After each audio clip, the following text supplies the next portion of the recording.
Je m'appelle Hélène Laurenceau et chaque mois je rencontre des personnes qui me racontent la place qu'elles donnent à leur travail dans leur vie. Une dyade, c'est l'ensemble de deux éléments en interaction. Et quand on fait un métier qu'on aime, il n'est pas toujours évident de trouver l'équilibre avec sa vie personnelle. Si en plus ce métier est un métier passion, ça peut être encore plus difficile. Mais est-ce que faire un métier qu'on a choisi, qu'on a créé parfois, c'est toujours facile et source de bonheur ?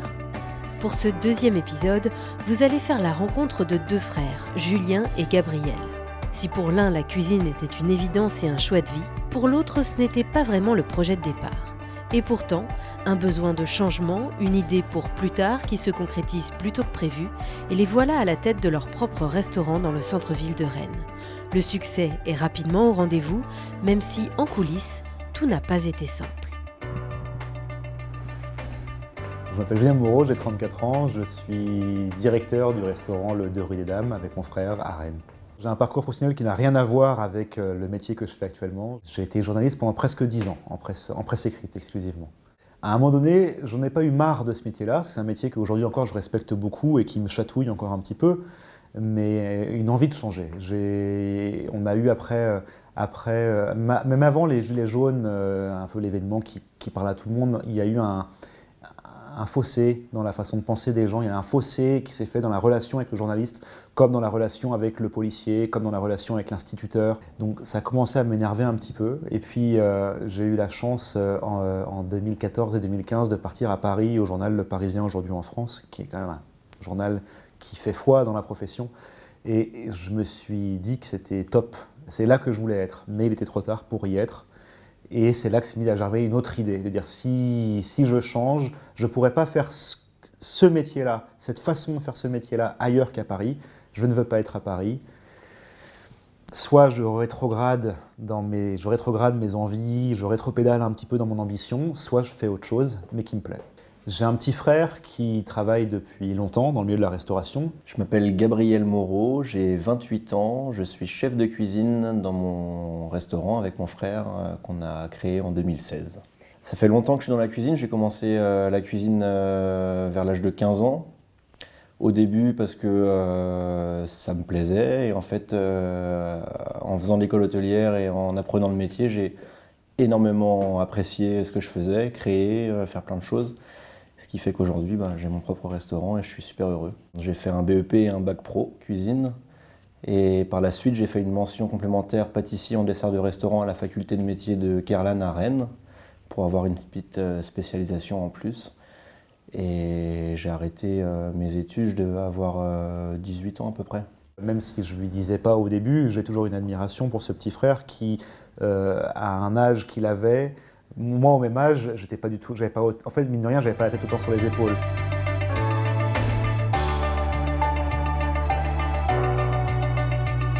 Quand j'ai voulu changer, pendant très longtemps, on s'est dit, ouais, quand on sera grand, on aura un restaurant, comme beaucoup de frangins déconnent en disant, quand on sera grand, on fera ça. Et puis à un moment donné, quand j'ai eu cette idée un peu de changer de voie, je me suis dit, mais pourquoi on ne le ferait pas? Et puis en plus, lui, il le fait bien. Moi, je suis novice, il va falloir tout apprendre, mais au moins, la base d'un restaurant, c'est la cuisine. J'ai quand même quelqu'un sous le coude qui s'y connaît, qui est doué, qui est reconnu pour ce qu'il fait, qui est peut-être un petit peu jeune, il va falloir le motiver, mais voilà. J'aurais pas quitté Le Parisien aujourd'hui en France pour être serveur dans un restaurant en province. C'était hors de question. Au pire, on m'aurait proposé un poste de journaliste ailleurs, je l'aurais pris. Mais le fait de créer quelque chose, d'avoir un challenge, de créer une entreprise, de la faire fructifier, fonctionner, et en plus avec mon petit frère, ça faisait beaucoup d'ingrédients qui faisaient que la recette méritait d'être tentée. C'était pas dans mes plans immédiats, mais un jour mon frère m'a dit bon allez, ça fait longtemps qu'on en parle, ça faisait longtemps qu'en rigolant on disait pourquoi pas un jour monter une affaire, faire quelque chose entre nous, et on a beaucoup réfléchi, on a beaucoup travaillé, et puis l'idée est venue de lui au départ. Moi j'étais pas trop pour, et en fait j'ai pas réfléchi bien longtemps, et c'est vrai que je me suis dit, allez, on se lance, c'est l'occasion, et puis ça s'est fait comme ça. Nos parents nous ont soutenus, alors c'est vrai qu'ils trouvaient ça peut-être un petit peu gros au départ, parce que Julien n'étant pas du métier, c'est vrai que c'était quelque chose de nouveau pour lui, mais comme depuis qu'on est tout petit, ils ont été super présents. On a un cercle d'amis qui est ultra présent aussi, et qui était à fond derrière nous. D'un point de vue familial, on a été très épaulé, et même si effectivement il y avait une petite appréhension, notamment de mon côté, où on disait mais Julien, t'es sûr? Après, d'un point de vue plus personnel, c'est vrai que c'était compliqué. J'ai une épouse que j'aime, mais qui a épousé un journaliste, un journaliste de province, avec des horaires de bureau, même s'il m'arrivait bien sûr de travailler le soir, un peu le week-end, mais voilà, une vie un peu tranquille. J'ai ensuite bifurqué d'un seul coup vers un métier où j'étais un peu plus speed, un peu plus stressé, où je travaillais le soir, où au début je travaillais le samedi. Effectivement, ça a été compliqué. Et je pense que ça l'est toujours. Après, comme le restaurant fonctionne bien et très rapidement on était sur des bons rails, ça m'a permis moi de prendre un serveur puis une serveuse pour me remplacer 1-2 soirs par semaine. Le fait d'avoir nos week-ends, qui est un luxe dans la profession, fait que après voilà, ce n'est pas le même confort qu'avant pour mon épouse, pour mes enfants. J'en suis conscient, mais effectivement, c'est pas la même vie et sans vouloir sortir les violons, c'est vrai que mon épouse n'avait pas forcément signé pour ça. Contrairement à Gabriel, qui a une compagne qui a rencontré un cuisinier et elle savait qu'il était cuisinier et que de toute façon il travaillerait le midi, le soir, tard en cuisine, c'était le deal. Moi, mon épouse, quand je l'ai rencontrée, c'était pas le deal, c'était pas le contrat. Côté pro, je pense que dans le milieu de la restauration rennaise, les gens se disaient peut-être oh bah il a pas il est jeune, il n'a pas forcément fait beaucoup ses armes et tout, mais après on a réussi à montrer qu'on était là et puis on a créé quelque chose qui nous correspondait vraiment et puis depuis 5 ans on est content parce qu'on a de la bonne clientèle et puis on a des gens qui nous suivent vraiment et on a réussi à créer vraiment quelque chose dans le centre de Rennes, quoi.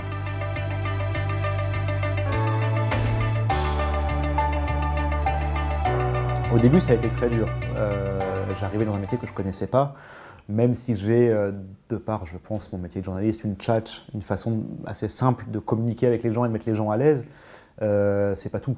À un moment donné, les gens qui vont au restaurant, ils veulent avoir une bonne ambiance, mais ils veulent aussi un service. Alors, même si ici, on n'a jamais fait de chichi, pompon, torchon sur le bras, couvert à gauche-droite, j'arrive par la droite, je m'en vais par la gauche. Non, voilà. Et encore, ce que je vous dis, je ne suis même pas sûr que ce soit les codes, parce que je ne les connais pas et ça ne m'intéresse pas. Mais c'était très dur.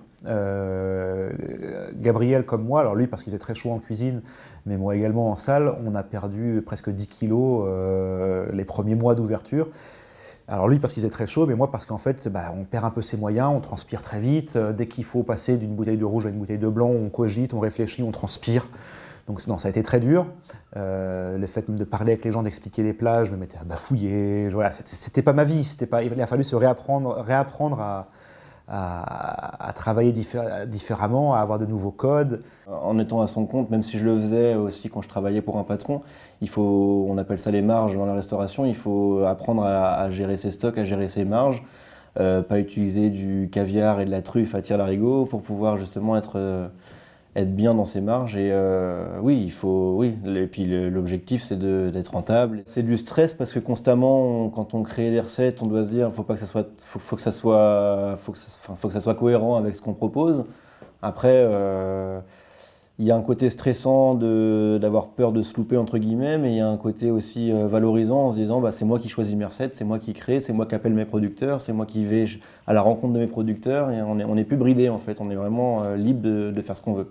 On ne pensait pas que ça partirait aussi vite. Automatiquement, quand une affaire fonctionne bien, qu'on parle de vous, que les gens s'intéressent à vous, que les retours sont bons, des guides comme le Goemio par exemple. Le Goemio, au bout de 6 mois, on s'est rendu compte qu'ils nous avaient référencé, qu'ils nous avaient mis une toque. Puis ensuite des guides comme le Routard, on a le magazine Elle au National qui un jour a fait un article sur nous, on ne savait même pas, on nous a appelé tiens, vous êtes dans Elle. Ah bon, ils sont venus faire un article, on ne savait même pas, ils sont venus tester le restaurant. Donc beaucoup de choses qui ont fait que je me suis dit, en fait, voilà, ça marche bien, les gens sont contents, donc je vais peut-être pouvoir un tout petit peu me déstresser, arrêter de cogiter trop, et si les gens viennent, c'est aussi pour la cuisine et c'est aussi pour nous.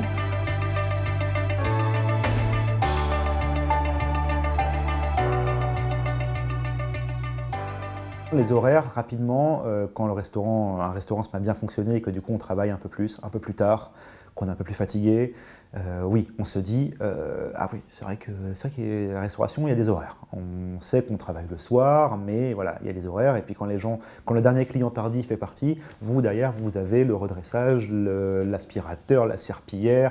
En cuisine, c'est pareil, ils lavent tout. Donc en fait, quand le dernier client est parti très tard, vous n'êtes pas encore parti. Donc effectivement, rapidement, on se rend compte. On se dit, ah ouais, Après, c'est un métier passion, à la fois en cuisine, à la fois en salle, et on se dit, ouais, mais en même temps, je fais ce que j'aime. Bon, voilà, il y a... Bon. Après, d'un point de vue peut-être administratif aussi, quand on devient patron, on se rend compte que, alors, comme nous, assez rapidement, on a bien fonctionné, on a moins l'œil sur le compte bancaire.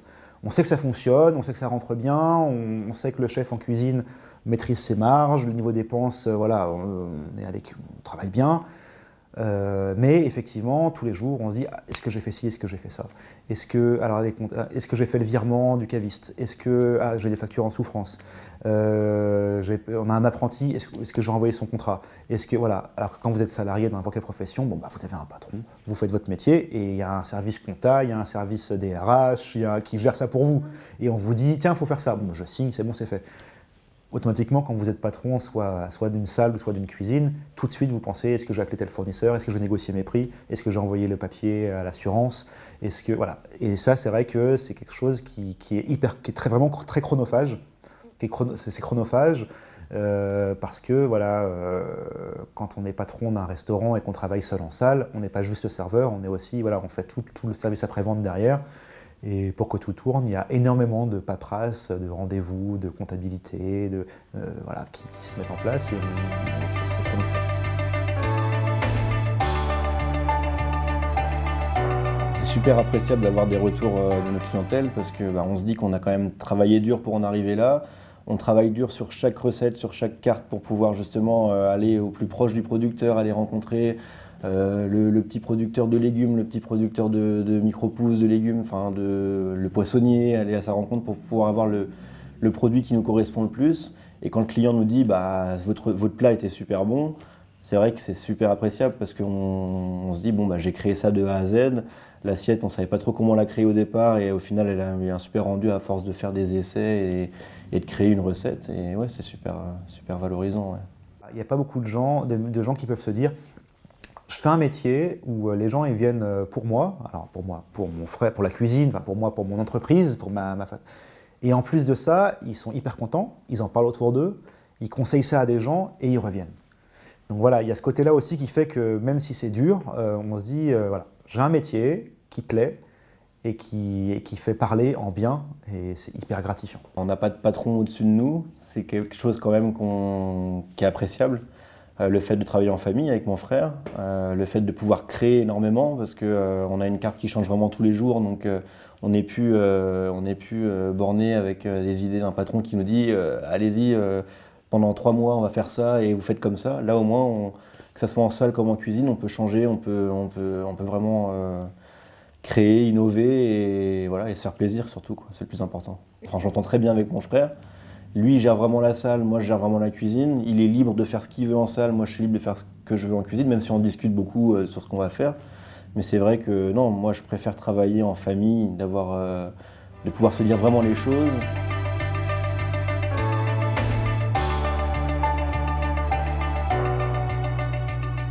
Aujourd'hui, on arrive à avoir une certaine sérénité. Je pense que quand on arrive le vendredi soir à la maison, on est en week-end, comme des millions de Français qui sont en week-end le vendredi et qui coupent après. Gabriel, dans sa cuisine, le dimanche, commence déjà à réfléchir à sa recette du lundi et à faire ses commandes. Moi, je commence à me dire il faut que je mette un menu en ligne, il faut que j'imprime quelque chose, Donc, on est toujours un peu dedans et quand on a 10 minutes, on peut on arrête de faire des Legos le samedi avec les enfants, on va mettre le menu en ligne et on coupe, quand on est patron, on coupe rarement parce que tout repose sur ses épaules. Donc Gabriel comme moi, on a toujours quelque chose un petit peu au-dessus de notre tête ou au-dessus des épaules qui fait que pense au coup d'après, mais je pense que comme on travaille bien, on est assez serein et on arrive à couper quand il faut couper. Je pense que ça prend énormément de place dans ma vie. Après, j'ai la chance d'avoir une femme qui comprend ce que je fais et qui accepte ce que je fais. Et puis, non, oui, je pense que ça prend énormément de place dans ma vie. La cuisine, pour moi, c'est super important. La famille aussi, mais surtout d'être propriétaire d'un restaurant avec mon frère, on n'a vraiment pas envie de faire de bêtises. Donc du coup, dès qu'il faut, on est au restaurant. Maintenant, on a la chance de pouvoir être ouvert du lundi au vendredi, chose qu'on ne faisait pas avant. Donc là, on peut fermer le week-end, donc la vie de famille est plus simple maintenant. Mon métier prend une très grande place dans ma vie, et pas que dans la mienne, dans ma vie familiale, dans la vie de ma famille, c'est vrai. Après, aujourd'hui, c'est sûrement égoïste de dire ça, je suis épanoui dans mon métier. Donc je suis content de bien travailler, de beaucoup travailler, parce que ça fonctionne. Quand vous travaillez beaucoup pour être dans le rouge à la fin du mois, vous dites c'est dur quand même.